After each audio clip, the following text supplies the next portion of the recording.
Okay, so I have a friend, and the other day while we were talking, he asked me, at what age do children learn to lie to adults? And I said, friend, I'm sure it's case by case based on the child. And he said, well, what should an adult do when they catch a child in a lie?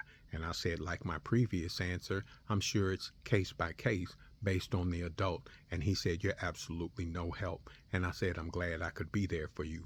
What happened? And he said he had told his grandchild multiple times not to eat in the living room. He said the other day he walked into the living room and saw where she had been obviously in the living room eating and spilled something, then made a poor attempt to clean it up. He said he asked her what happened here, and she said she didn't know. He asked her, were you eating in the living room? And she said no. And then he said, then how did this stain get on the couch?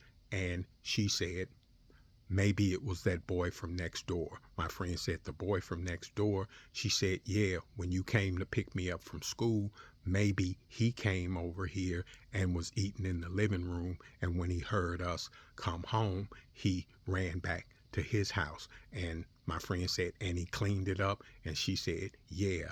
And he said he was caught between laughing at how horrible the lie was and being terrified that without any coaching, his 6-year-old granddaughter had learned to lie. What are your thoughts?